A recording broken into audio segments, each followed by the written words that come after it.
Hello, I'm Cindy Lazo, and welcome to Tower Talk, brought to you by Kane University's newspaper, The Tower. Today we'll be looking at research that's being conducted by Kane's biology department, sparked by the recent lanternfly infestation on campus. We'll also be speaking with Emily Lovren, the managing assistant director for Kane's ESL program, about about the university's efforts to help ESL students on support and accessibility. And finally, our reporter Isaiah Joseph will take us on a fun journey around campus, asking students, faculty, and staff what they've missed the most while enduring virtual learning. Let's start by joining the Tower's feature editor, Devanya Wilson, as she reports on a wild new experiment that sees students and interns participating in the research being done on the spotted lanternflies. Thank you, Sydney. And today we are joined with Professor Edgley and her environmental ethics class on the hunt for the spotted lanternflies. Currently, we are by the STEM building.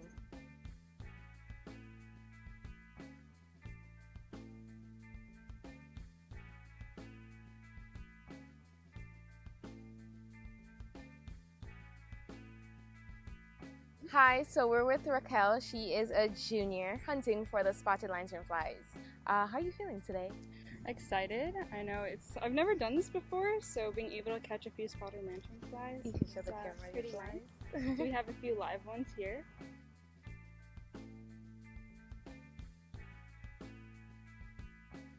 What made you decide to go with the group today? I knew about how they are affecting plants and our ecosystems, so I wanted to take part in catching a few of them and helping out the research team who is studying their DNA. Okay, so I'm with Professor Edgley right now. How are you feeling today? I'm feeling very good. You've very optimistic that we're going to catch some bugs. And why were you so set on catching the bugs?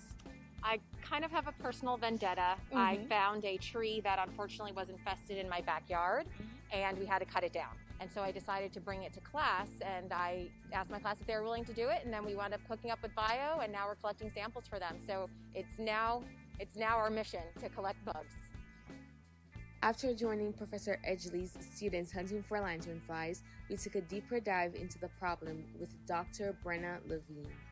I'm Dr. Brenna Levine. I'm a new faculty member here at Kane University. I'm an assistant professor of integrative biology in the biology program.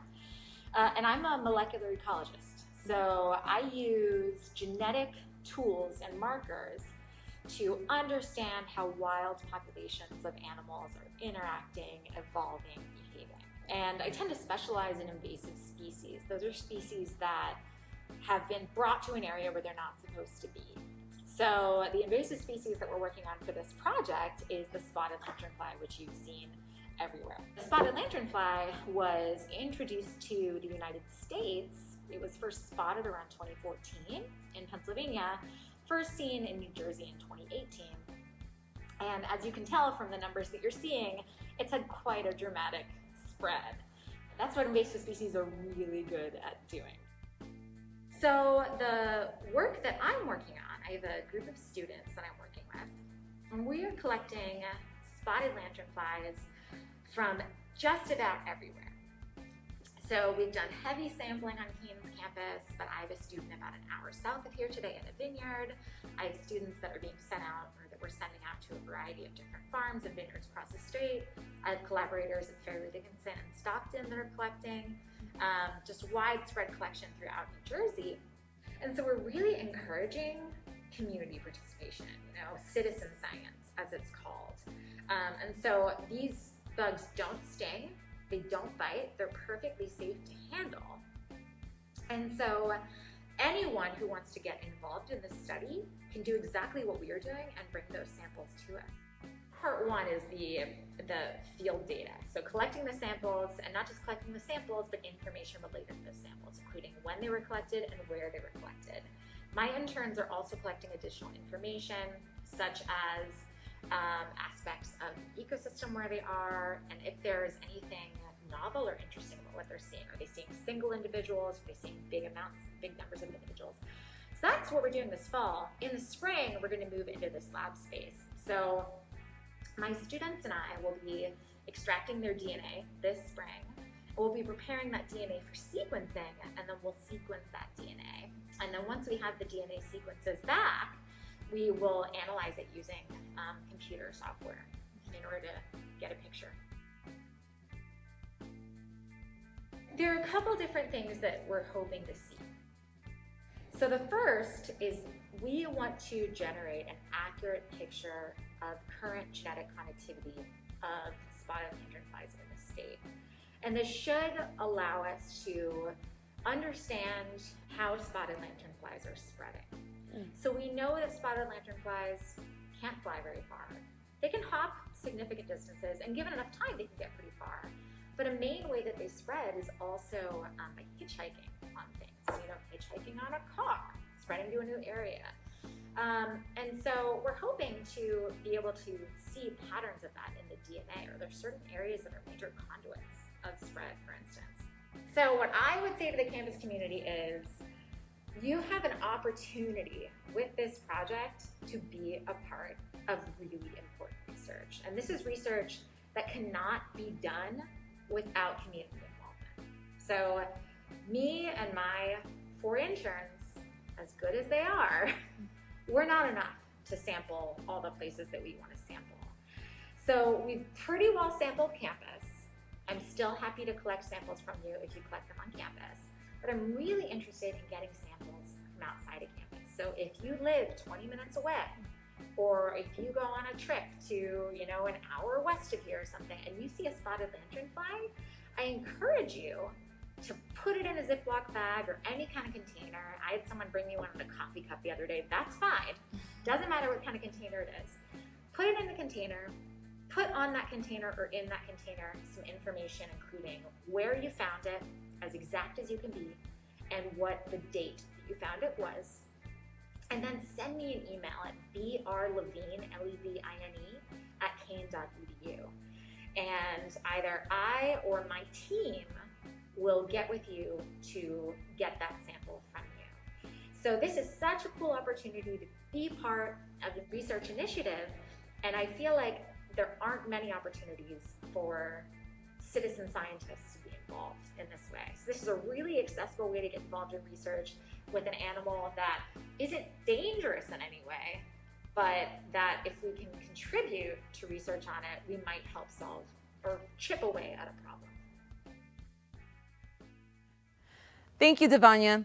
I feel that the infestation of lanternflies has been something out of a horror film, and I certainly hope that the experiment succeeds. Have you seen those pests? Awful. There was an old woman who lived in a shoe. She had so many children, she didn't know what to do.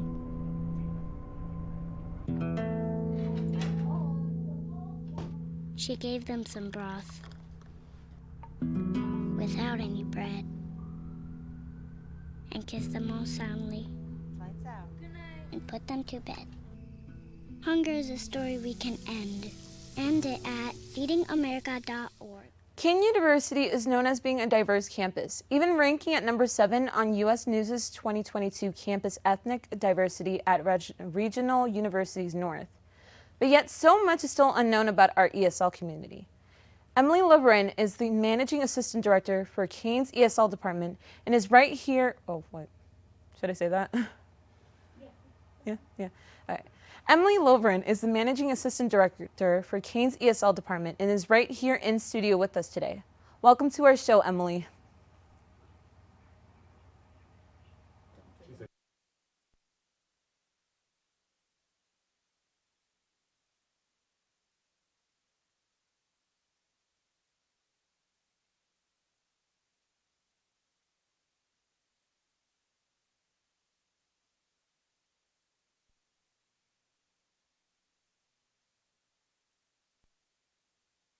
Not completing high school is more of a social thing than it was an academic thing. Even though all these years have passed, I still had that longing to have my diploma. I have a mentor, and she convinced me to continue my education.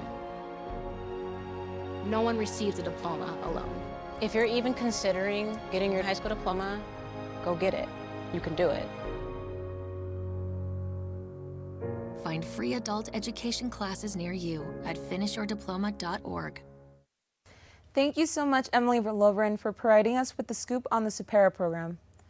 Now let's learn what students have to say about today's question. What have you missed most about campus while enduring virtual learning? With our inquiring reporter, Isaiah Joseph, and videographer, Mallory Helms. Let's join Isaiah and Mallory by the Myron Student Center to hear what students have to say. All right, you're good to go. I still don't know what question I'm answering. Oh my God, no one told you? I did. He was not. No, you didn't. We're so not professional. Hi, I'm here with Kennedy, Madison, Hamza, Cynthia, Sarah, Jalen Jackson, Peyton, Herman Car, Brandon, Deshaun. And now that we're back on campus, what do you miss the most? I missed meeting new people and just interacting with my professors in person.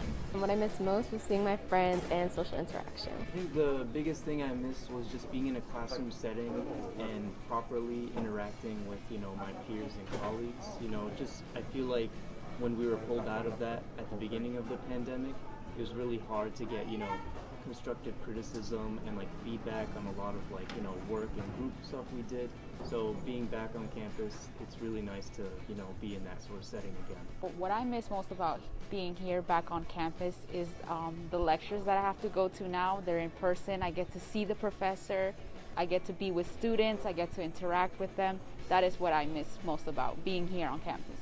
And what I miss the most is going into class and interacting with the teachers. I miss the people a lot. It was fun hanging around my friends and just hanging around the teachers, talking to them, trying to get help with my work, and I guess that's what I miss most.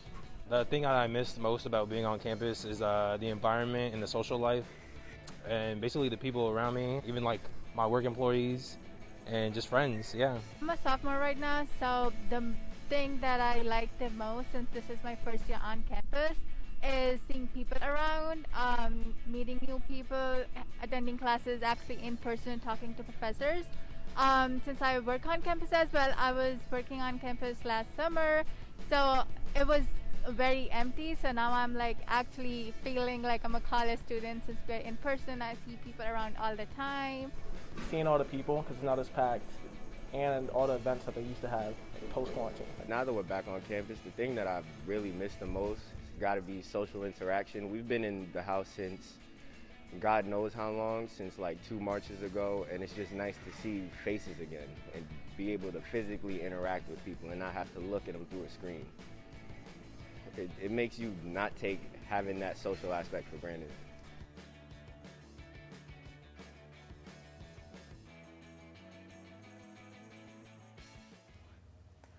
Thanks, Isaiah. It's great to hear from the campus community of what they missed most. Thank you for tuning in to Tower Talk. It was great hearing about what students missed the most while classes were being held virtually. I think we can all agree that we missed the social interactions with our peers and life on campus.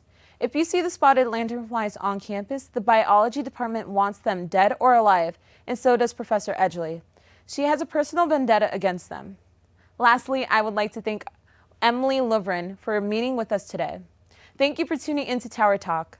Make sure to follow us on Instagram @Kane Tower. You can view our shows every other week on Union TV 36.